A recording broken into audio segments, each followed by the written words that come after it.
Emergency क्यों declare की गई? आप में से बहुत से ऐसे लोग होंगे जिन्हें आज तक ये नहीं पता कि इमरजेंसी डिक्लेयर करने के पीछे एक्चुअल रीजंस क्या थे। और जब भी हम बात करते हैं इमरजेंसी की तो हमारे दिमाग में वो एक पिक्चर सामने आती है जब लोगों की ज़बरदस्ती वेसेक्टॉमी कर दी गई। आज हम इसी टॉपिक पे बात करने जाएंगे और आप सभी से रिक्वेस्ट है कि आप वीडियो को एंड तक देखें और पेज को फॉलो कर लें। इमरजेंसी क्यों डिक्लेयर की गई? इस पूरे मैटर को समझने से पहले हमें समझना होगा 1975 के उन फैक्ट्स को। बात करते हैं जनरल इलेक्शंस की। इंदिरा गांधी अपनी कॉन्स्टिट्यूएंसी सीट से इलेक्शन जीत जाती है। उनके अपोनेंट राजनारायण इंदिरा गांधी के अगेंस्ट इलाहाबाद हाई कोर्ट के अंदर केस फाइल करते हैं कि इंदिरा गांधी ने करप्ट प्रैक्टिसेस का यूज़ किया है इलेक्शन को जीतने के लिए। तो इलाहाबाद हाई कोर्ट जजमेंट देते हुए ये कहता है कि इंदिरा गांधी का इलेक्शन इनवैलिड है। तब इंदिरा गांधी ने इलाहाबाद हाई कोर्ट के जजमेंट को सुप्रीम कोर्ट में चैलेंज कर दिया और इसको हम इंदिरा गांधी वर्सेस राजनारायण के केस के नाम से जानते हैं।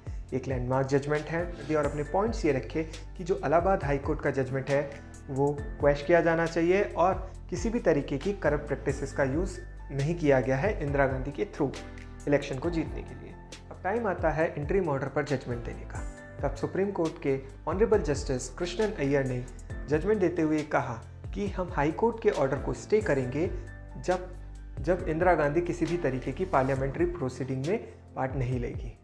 और ये कहते हुए सुप्रीम कोर्ट ने जजमेंट दिया इंटरिम ऑर्डर पर जजमेंट देने के बाद जब इंदिरा गांधी को ये लगा कि वो किसी भी तरीके से पार्लियामेंट्री प्रोसीडिंग में पार्ट नहीं ले सकती तो उन्होंने नेशनल इमरजेंसी डिक्लेयर कर दी 26 जून 1975 और इस डे को ब्लैक डे के नाम से भी जाना जाता है। इमरजेंसी डिक्लेयर करने के कुछ दिनों बाद ही 10 अगस्त 1975 को कॉन्स्टिट्यूशन में एक अमेंडमेंट किया जाता है थ्रू अमेंडमेंट नंबर 39 ऑफ 1975, जिसके थ्रू एक न्यू आर्टिकल कॉन्स्टिट्यूशन में जोड़ा जाता है जो है आर्टिकल 329A, जो किसी भी तरीके के इलेक्शंस को प्रोटेक्ट करता है किसी भी कोर्ट के अंदर सुनवाई करने से और उनको कंप्लीट प्रोटेक्शन देता है, जुडिशियल रिव्यू की पावर को ख़त्म करता है इलेक्शन के मैटर में।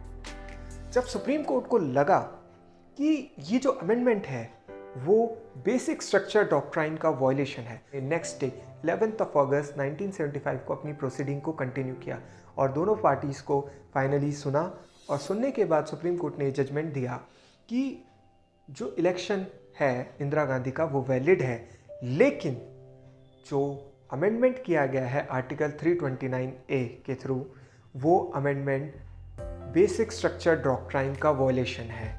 सुप्रीम कोर्ट के ऑनरेबल जस्टिस YV चंद्रचूड़ जी ने यह कहा कि basic structure of constitution can not be amended by any amendment in constitution and he also said that in India rule of law will prevail not the rule of a man.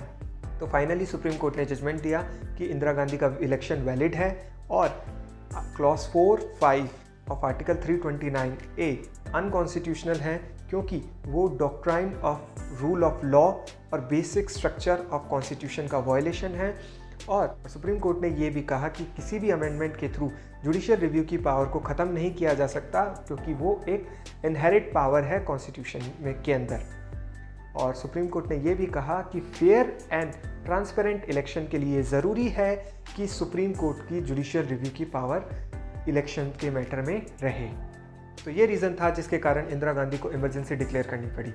अगर आपको ये बात मालूम नहीं थी तो मुझे comment box में ज़रूर बताएं और वीडियो को लाइक करना, शेयर करना और पेज को फॉलो करना ना भूलें।